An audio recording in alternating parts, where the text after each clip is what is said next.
Warning: the following content may contain elements that are not suitable for some audiences. Viewer discretion is advised.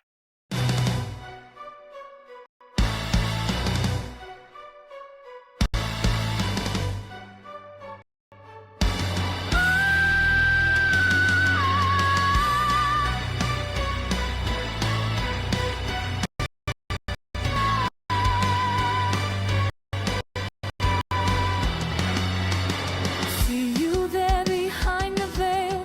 Truth and lies, they start to play. Words can hide the sin, but I can see what burns within. Come closer now, don't turn away. I've got something dark to say. Fire spreads with every breath, dancing close to living death. Just call to me. Nothing stays the same. You're blowing smoke into the night, trying to hide from burning light. I see through every twisted game. You're blowing smoke, but I remain.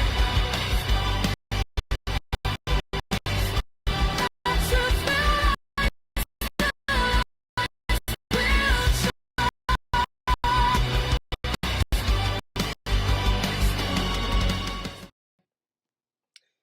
Welcome back to the Blowing Smoke Podcast. I'm your host, Kimiko Kusanagi, and coming to you from the dimly lit corners of Arizona, where the desert nights whisper secrets that chill you to the bone.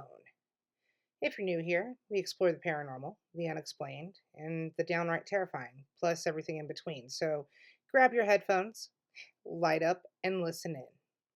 Because today's episode is going to make you question every bump in the night.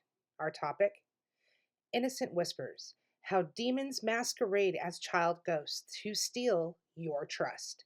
Yeah, you heard that right. Demons, those ancient tricksters of the underworld, love to play dress up as sweet, innocent child spirits. Why? Because nothing tugs at our heartstrings like a lost child. They exploit our empathy, our protective instincts, to worm their way into our lives, our homes, and our souls. I've got stories that'll curl your toes, historical deep dives, and tips on how to spot these deceptive entities before they latch on. So stick around, we've got a lot to unpack. Let's start with the basics. What are we even talking about here? Demons. In folklore and religion, are malevolent beings, fallen angels, chaotic spirits, or interdimensional pests, depending on who you ask. From Christianity's Luciferian hordes to Islamic jinn and Hindu asuras. These entities are universally bad news. But child ghosts? Well, they're the tragic innocents, right? Kids who die too young, lingering on the veil between worlds, often seeking closure or just a friendly ear. The twist? Demons aren't dumb. They know humans are suckers for vulnerability. Pretending to be a child ghost is like a wolf in sheep's clothing, but the sheep is tiny, wide-eyed lamb. Historical texts are full of this. Take the ancient Mesopotamian demons like the Lithu, later Lilith in Jewish lore, who targeted children but sometimes appeared as child victims to lure mothers into packs. The medieval Europe grimoires like the Key of Solomon warn of spirits that mimic the voices of babes to deceive exorcists.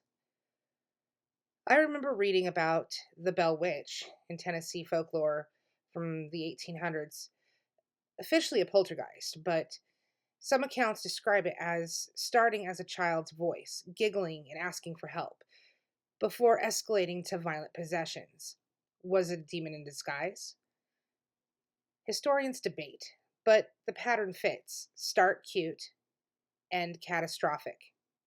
And let's not forget Asian folklore. In Japanese yokai tales, the obake, or shapeshifters, often pose as lost children. Think a faceless entity that cries like a kid to draw you close. Why children? Well, psychologically, it makes sense. We're wired to protect the young. Evolutionarily, ignoring a child's cry could mean the end of a species. Demons hack that instinct. Now, let's see. Let's dig into why this trick works so damn well.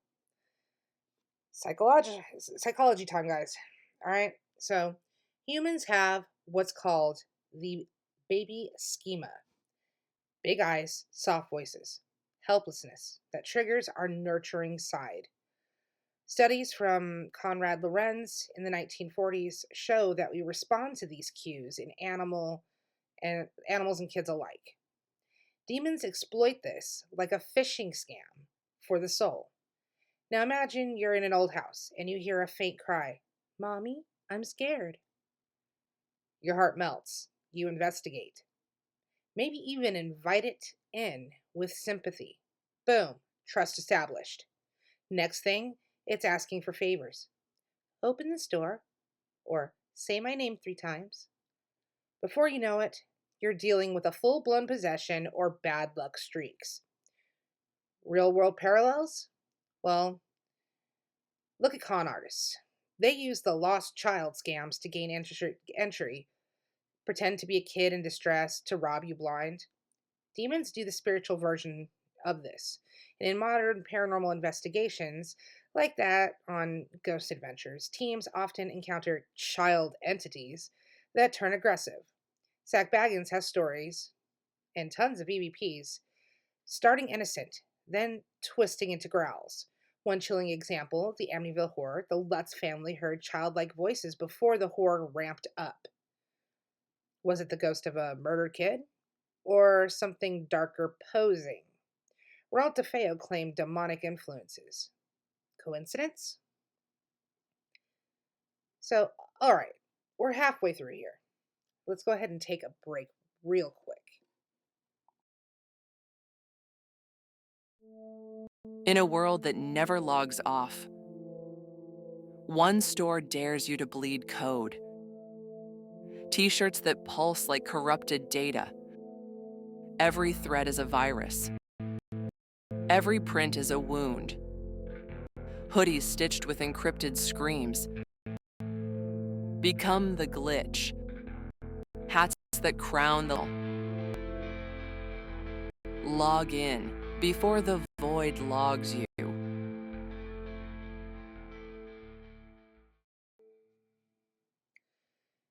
Alright, well, hope you're not too spooked yet. Let's pivot to famous cases and stories, and I'll share a mix of historical, alleged real events, and some fictional ones that hit way too close to home. First up, the Enfield Poltergeist, London, 1977. Two sisters, Janet and Margaret Hodgson, experienced levitation and voices.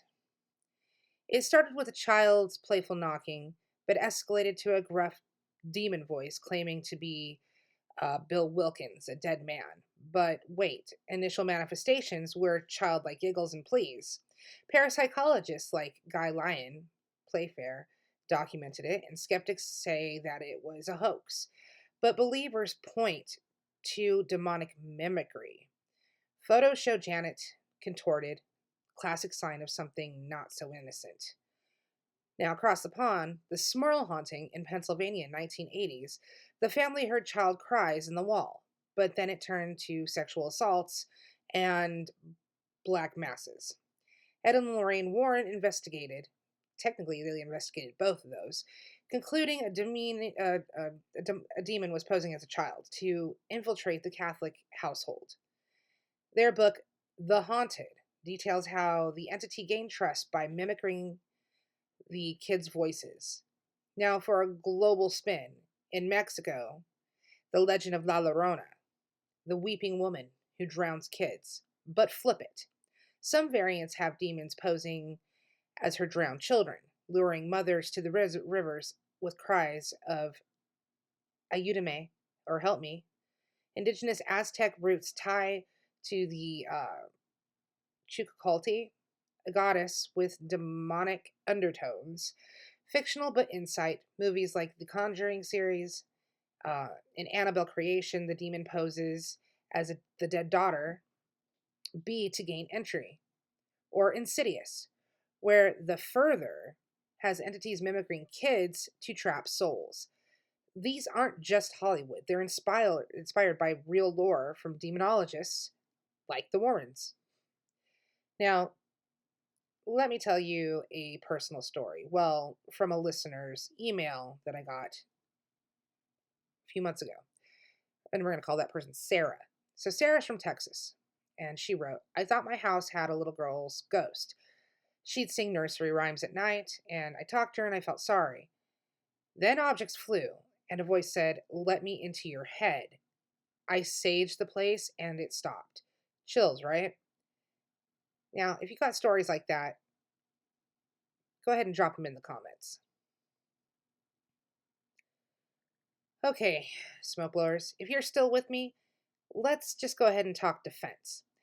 How do you spot a demon in child's clothing? Red flags abound. First, inconsistency.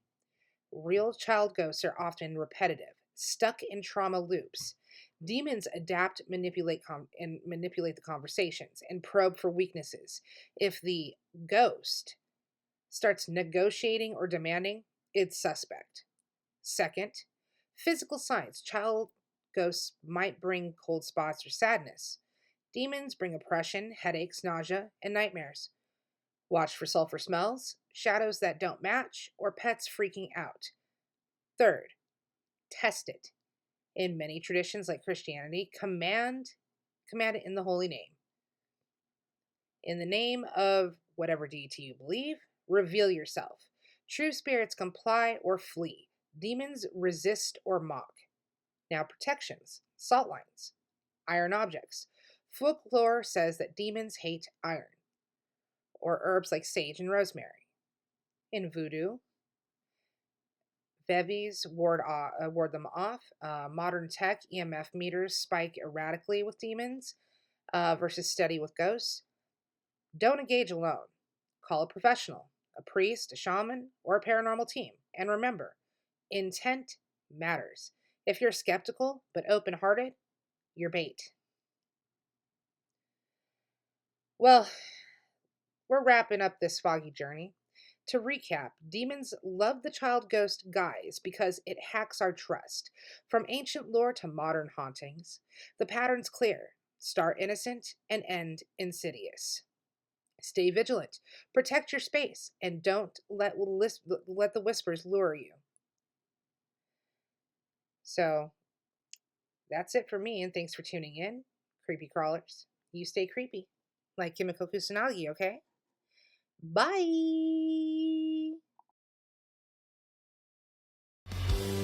I trusted you with all my heart, tore my world apart, but from the ashes I have grown. Now I claim what's mine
the smoke will clear. I'm still here. It's just a couple of wavy lines. God.